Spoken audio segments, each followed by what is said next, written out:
আসসালামু আলাইকুম, কি অবস্থা, কেমন আছেন আপনারা সবাই? আই হোপ, আশা করি আপনারা সবাই খুব খুব ভালো আছেন। যদিও অনেকদিন পর একটা ভিডিও নিয়ে আসলাম, কিন্তু চেষ্টা করবো পরবর্তী ভিডিওগুলোর জন্য অনেক দ্রুত আপলোড করতে পারি। হঠাৎ করে একদিন আমাদের ক্যাম্পাসে গিয়েছিলাম, তো ওইটার একটা ছোট্ট একটা সিকোয়েন্স ধরে রাখলাম। কারণ হচ্ছে ভাতিজারা, আপনারা যারা দেখতে পাচ্ছেন ওরা হলো আমার ভাতিজা, ওরা আসলে বিদেশ চলে গেছে, তো একটু স্মৃতি আর ক্যাম্পাসের একটু স্মৃতি জাস্ট ধরে রাখলাম। এই সেই ভাতিজা, সে আসলে অলরেডি সৌদি চলে গেছে, তো ওইটার মূলত উদ্দেশ্য করে আমাদের ক্যাম্পাস আর হেয়ার ছবিটা একটু ফোকাস করে রাখলাম। আজকের এই ভিডিওর মূল উদ্দেশ্য হচ্ছে আমাদের যে নতুন ধান উঠানো হচ্ছে, ওইটাই জাস্ট আমি আজকে আপনাদেরকে দেখাবো এবং এক্সপ্লেন করার চেষ্টা করবো। তো যাকে আপনারা দেখতে পাচ্ছেন সে হচ্ছে আমার কাকা, সে হচ্ছে একা একাই ধান সরতেছে অটো মেশিনে। এটা যদিও গ্রামে এখন প্রচলন হয়ে গেছে, আগে এটা ছিল না। এটা মোটামুটি হচ্ছে 4 থেকে 5 বছর হয়ে গেছে আমাদের এই জেলাতে চলতেছে। তো আমাদের এদিকটাই খুবই একটা নতুন, তেমন একটা পুরাতনও না, কিন্তু পুরাতন হয়েছে 4-5 বছর হয়ে গেছে। যদিও আমাদের এই সময় তো অনেক অনেক কষ্ট হয় ধান সরতে এবং ধান মাড়াই করতে, সব কিছুই করতে এ টু জেড অনেকটাই কষ্ট হয়। কারণ আপনারা সবাই জানেন 2024 সালে রোদের তাপমাত্রা খুবই খুবই হার্ড ছিল, কারণ 42 ডিগ্রি 43 ডিগ্রি অ্যাভেলেবেল ছিল, আমাদের এদিকে 41 ডিগ্রি অ্যাভেলেবেল ছিল। আর এটা হচ্ছে একটা দৃশ্য, গ্রামের দৃশ্য, কারণ এখানে ধান কাটা শেষ, মোটামুটি সবাই শেষ পর্যায়ে চলে আসছে। এটা আমাদের নতুন একটা প্রজেক্ট হবে। যদিও আমি ব্যক্তিগতভাবে খুশি না, কারণ আমরা কিন্তু ফসল করতে পারতাম 2টা, এখন করতে পারবো একটা। আমার জন্মের আগে থেকেই এটা প্রজেক্ট হয়তো একটা না 20 থেকে 22 বছর হয়েছে, কিন্তু মাঝখানে 4 থেকে 5 বছর এটা অফ ছিল, কারণ জনসাধারণ এটাকে আর প্রজেক্ট করতে দেয়নি। সেই জন্য এটা এখন আবার রিসেন্টলি চালু হচ্ছে, এখন এটা প্রজেক্ট হবেই হবে। তারপর যেটা হলো, এখানে চাচাতো ভাই যারা আছে তারা আসলে ধানের কাজ করতেছে, ধান সরতেছে, কেউ হ্যাঞ্জা নার্সারি করতেছে, ধান কাটতেছে, সব কিছুই করতেছে। তারা আসলে পাশাপাশি ফ্রি ফায়ারও চালিয়ে নিতেছে। আর আপনারা সবাই জানেন গ্রামে যারা ধানের কাজ করে খুবই পরিশ্রম, খুবই হার্ডওয়ার্ক করতে হয়, কারণ গ্রামে কিন্তু অনেক অনেক গরম, কারণ মাঠ পর্যায়ে অনেক গরম। এটা আপনারা যারা গ্রামে থাকেন, গ্রামে ছিলেন, তারা সবাই রিয়েলাইজ করতে পারবেন। তো অবশ্যই আমাদের এদিকটা কিন্তু ধানের চাষ নিয়ে অনেকটাই কাজের একটু অগ্রগতি চলতেছে, কারণ সবাই ধান নিয়ে খুবই ব্যস্ত, আর এদিকে প্রজেক্ট হবে, সেই জন্য খুব দ্রুততার সাথে ধান কাটা হচ্ছে। এটা হচ্ছে আমাদের মসজিদ, এই মসজিদটা আপনারা সবাই চিনছেন আর সবাই দেখেছেন। আর এটা হচ্ছে আমাদের উঠোন। এই ধানের মোটাগুলো আমি নিজেই রাখছি, কারণ শুকানোর জন্য। এগুলো ধান সরে ফেলছি, তো এগুলা যারা বদ্যি কাজ করছে তারা আসলে এইভাবেই অনেক মোটারা চিকুন করে রাখছে, বিদায় আমরা আসলে আস্তে আস্তে সরতে পারছি। তো আমি এইভাবে রাখছি। তারপর চলে গেলাম খালাতো ভাইয়ের এদিকে আম পাড়ার জন্য, কারণ খালাতো ভাই আসছে সে ঢাকা থেকে, আর কেউ নাই, সেই জন্য আমাকে নিয়ে গেছে। আমি ঘুমিয়েছিলাম, আমাকে নিয়ে গেছে। তো ওইদিকে গিয়ে দিকে কোনো মানুষ নেই, কোনো ছেলে পাইতেছেন। পরে একটা চাচাতো ভাই পাইলাম, ওরে নিয়েই আম পাড়তেছি। অনেকগুলো আম পাড়ছি, বিশেষ করে 1 বস্তা আম পাড়ছি। তো আমগুলো আসলে পেকে গেছে, খুব ভালো লাগতেছিল, কিন্তু একটু কষ্ট লাগতেছিল, কারণ হচ্ছে আম পাড়া খুবই কষ্ট। কারণ যারা আম পাড়েন, গাছে ওঠেন, তারা জানেন। আর এদিকটা হচ্ছে আমাদের যে ফিল্ডের অবস্থা খুবই বাজে, কারণ এতটাই রোদ ছিল, এতটাই গরম ছিল। আর এদিন কিন্তু বৃষ্টি হয় না, বৃষ্টি হচ্ছে রাত্রে হয়েছিল। আর ধানের ফসল আপনাদের সবাই দেখতেই পারতেছেন, সবগুলা ঘুমিয়ে আছে। অবশ্যই বৃষ্টির পানি পড়লে আবার এমন যে সোজা হয়ে দাঁড়াতে পারে। তো এদিকে ভাতিজারা ধান সরতেছে, আর বৃষ্টি কিন্তু হবে। আকাশের অবস্থা তেমন একটা ভালো না, কারণ এটা আপনারা কিছুক্ষণ পরেই দেখতে পাবেন, কারণ এখন রোদ উঠে আছে। এটা কিন্তু সকাল টাইম মোটামুটি। আর এদিকটা কিন্তু আসলে আমাদের এদিকে বৃষ্টি ঝড়ে ধান ক্ষেত বলেন, ধানের ফসল বলেন, এগুলো শুয়ে গেছে। ঠিক আছে, খুবই কষ্ট। আর এদিকটা যারা ধান খাড়া ছিল, ধানের গাছ খাড়া ছিল, তারা মোটামুটি কাজ করতে পারতেছে আরামসে, কারণ খুবই আরাম। কারণ ধান যখন সোজা থাকে আর যখন শুয়ে থাকে তখন কিন্তু অনেক কষ্ট। আর এদিকে কিন্তু ভাতিজার সাথে একটা সেলফি নিতেছিলাম, সে আসলে একটু শাই ফিল করতেছে, তারপরও আমি এটাই করতেছিলাম, কারণ সে আসলে অনেকটা শাই ফিল করে। তো যাই হোক, এখানে কিন্তু আমার আরও একটা ভাতিজা, সেও ধান কাটতেছে। তো আমি একটু জাস্ট ভিডিওতে ফুটেজ রাখার জন্য আমি তাদেরকে বলছি যে আমি একটু ফুটেজ নিতেছি, আচ্ছা সমস্যা নেই, কিন্তু একটু শাই ফিল তো করবে, স্বাভাবিক, কারণ এরকমটা তো তাদের সাথে সচরাচর হয় না। তারপর আমি মাঝে মাঝে একটু দুষ্টুমি করার চেষ্টা করি। আমি কিন্তু ফিল্ডের দিকে প্রায় 1 ঘন্টা আগে আসছিলাম, তাও আমার ভাতিজার কাছে আসছিলাম, কারণ ছোট একটা ভাতিজা সে আছে, যে লাল গেঞ্জি পরা, সে আসলে কাজের মধ্যে অনেক ফাঁকিবাজি করতেছিল।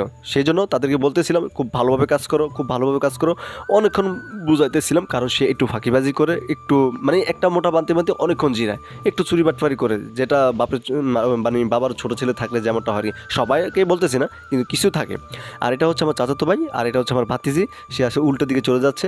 তো এটা হচ্ছে আমাদের বাড়ি। ঠিক আছে, আমি কিন্তু আসলে সব ধরনের ফুটেজ নিয়েই আমার এই ভিডিওগুলো করে থাকি, কারণ আমি আসলে বেশি দূর কোথাও তেমন কাজ যাই না। জাস্ট আমাদের ক্যাম্পাস থেকে শুরু করে আমার বাসা পর্যন্ত জাস্ট মাঠ, এই মাঠটা হচ্ছে আমাদের একদমই নিকটে বলতে আমার বাড়ির সামনে। এটা হচ্ছে আমাদের বাড়ি, এটা তো আপনারা সবাই জানেন, কারণ এই ফুটেজটা একটু নিয়েছিলাম, কারণ এদিকে একটা কাজ ছিল, সেই জন্য। আর রোদরা অনেক সুন্দর ছিল, সেই জন্য আমি আজকে এই ফুটেজটা নিয়েছিলাম, কারণ এর আগে আমি একটা ফুটেজ নিয়েছি, কিন্তু এখানে রোদরা খুব অসাধারণ ছিল। তারপর হাঁটতে হাঁটতে বড় ভাই এবং ভাতিজা তাদের সাথে হাঁটতে গেছি, সেটা হচ্ছে আমাদের ফিল্ড। এখানে ভুট্টা চাষ করা হইতেছে। যদিও প্রায় রোদার মধ্যে আমি গিয়েছিলাম একবার, তখন ছোট ছিল গাছগুলো, এখন ভুট্টা হয়ে পেকে গেছে, প্রায় পেকে গেছে। অনেকগুলো শুয়ে গেছে গাছ, কারণ হচ্ছে বৃষ্টি, এটা সবাই জানেন। কারণ হচ্ছে বৃষ্টি হওয়ার কারণে প্রত্যেকটা গাছের সম্ভবত আমার যতটুকু মনে হয়েছে যে ডায়রিয়া একটা রোগ থাকে, ওইরকম কিছু একটা হয়েছে, কারণ অনেকগুলা গাছ ধ্বংস হয়ে গেছে। গাছগুলো মোটা তাজা হয় নাই, বড় হয় নাই, মোটাও হয় নাই। আর ভুট্টা ধরছে প্রতি গাছে একটা করে, কোনোটা দুটা করে, কোনোটা তিনটা করে, কিন্তু অনেকগুলো নষ্ট হয়ে গেছে।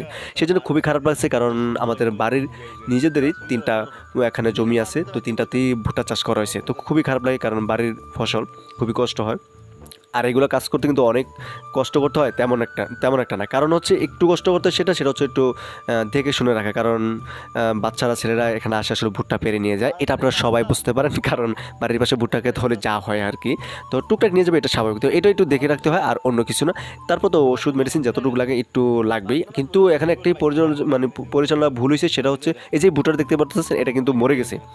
এই ভুট্টাটা আপনারা যারা দেখতে পাচ্ছেন, এটা কিন্তু মরে গেছে, কারণ এটা এর আগে ভাঙা ছিল, সেই জন্য ফুটেজ করে রাখছিলাম যাতে বাসায় এসে দেখাতে পারি। আর আপনারা সবাই জানেন ভুট্টা খেতে কিন্তু আসলে তেমন একটা পরিশ্রম নাই, কিন্তু জাস্ট দেখাশোনা করে রাখতে হয়, একটু পরিচর্যা করতে হয়। কিন্তু এখানে পরিচর্যা তেমন কিছু একটা হয় না, এই জন্য পুরো ক্ষেতের গাছগুলোই কিন্তু আসলে, পুরো ফসলটাই কিন্তু আসলে একটা ধ্বংসের পথে, কারণ কোনো গাছকে তেমন একটা যত্ন করা হয় নাই, লাঠি দিয়ে সোজা করে বাঁধা হয় নাই, সেই জন্য বেসদ একটি ভুট্টা গাছ আপনার পড়ে গেছে। তো এটা যদিও একটু কষ্টকর, কারণ এত কষ্ট করে ফসল করার পর যদি এরকম অবস্থা হয়, তাহলে কার না ভালো লাগে। তো যাই হোক, আপনারা সবাই দোয়া করুন যাতে এই ফসলটা ভালোভাবে উঠাতে পারে। যদিও আকাশের অবস্থাটা মোটামুটি ভালো আছে, আমরা আসলে এখানে দেখতে আসছিলাম, কিন্তু আমার এই যে সাদা গেঞ্জি পরা সে আমার ভাতিজা, সে আসলে ভুট্টা 2টা পারছে, ঠিক আছে। তো পারছে, এগুলো কিন্তু মরা তেমন একটা ভালো না, এগুলো কেউ এর আগে পেরে রাখছিল, এই জন্য নষ্ট হয়ে গেছিলো। আর এটা দেখতেছিল, তো দেখতে দেখতে পোকা ধরে গেছে, এটা আমাকে দেখাইতেছিল যে পোকা ধরে গেছে। তো ওইটাও একটা ফুটেজ করলাম। তো এটা একটু ফুটেজ করার কারণ হচ্ছে বাসায় এসে দেখাবো, কারণ ভুট্টার অবস্থা খুবই বাজে। আর এদিকে সব গাছ পড়ে গেছে। আর এদিকে কিন্তু আগে এই ভুট্টা চাষটা তেমন একটা হতো না, এখানে আলু হতো, সরিষা হতো, ধান হতো, ঠিক আছে। ধান এখনও হয় কিছু কিছু, কিন্তু আগে সরিষা, বাঙ্গি হতো, তরমুজ হতো, ঠিক আছে। এগুলা মিষ্টি আলু হতো, একদম অ্যাভেলেবেল সবসময় হতো। কিন্তু এখন কি হচ্ছে, ঘাস, গরুর জন্য ঘাস, এই যে এগুলো হচ্ছে ঘাস, আর পাশে হচ্ছে আপনার ভুট্টা গাছ। এই 2টা জিনিস একদম প্রচলন হয়ে গেছে। আরেকটা হচ্ছে জোট গাছ, আমি জানি না কোথায় কী বলে, এই যে আপনার দেখতে নাইলা গাছের মতো, নাইলা গাছটা আপনার সবাই জানেন পাট গাছের মতো, বাতলা গাছটা ওইটাই, এই যে জোট গাছ পাশে। তো এগুলো এখন এই ফিল্ডে হইতেছে, কারণ এখনকার প্লেস পরিবর্তন, এটা কিন্তু 2024 সালে, এটাও মাথায় রাখতে হবে, সব কিছুই পরিবর্তন। কিন্তু আগে কিন্তু এইগুলো ছিল না, আগে ছিল মিষ্টি আলু, তরমুজ ছিল, বাঙ্গি ছিল, ওইগুলো অ্যাভেলেবেল চাষ হতো। কিন্তু এখন আর ওইগুলো হয় না, কারণ এগুলো তো খরচ বেশি, আর এখনকার ছেলেমেয়েরা এগুলো চুরি করে, এটা আপনারা সবাই বোঝেন। কারণ এগুলো মনে করেন যদি পুরো একটা গ্রাম জুড়ে যে একটাই ফসল ক্ষেত থাকে, তাহলে এটা চুরি হবে স্বাভাবিক, কারণ কেউ দেখতে আসেই অটোমেটিক পেরে ফেলে। তো এটা হচ্ছে আমাদের ফিল্ড, এটা আমাদের বাড়ির পূর্ব দিকে অবস্থিত। তো খুবই অসাধারণ একটা ফিল্ড, কারণ দেখতে অসাধারণ লাগে, কারণ এখানে আমরা আগে অনেক খেলাধুলা করছি, এখানে এসে খেলাধুলা করতাম, দেখতাম, বসে থাকতাম। এখন আর আসা হয় না, এখানে মোটামুটি বছরে 2 থেকে 3 বার যদিও আসা হয়, না তো তেমন একটা আসা হয় না। তো এখানে ঘুরতে আসি, সবচেয়ে বড় কথা হচ্ছে এটা। আর এই হচ্ছে ভিডিও, কারণ আমরা আসার পর দেখতেছি আকাশের অবস্থা খুবই বাজে। আমি অনেকক্ষণ আগেই বলেছিলাম যে আকাশের অবস্থা খুবই খারাপ হয়ে যাবে, বৃষ্টি আসার সম্ভাবনা বেশি।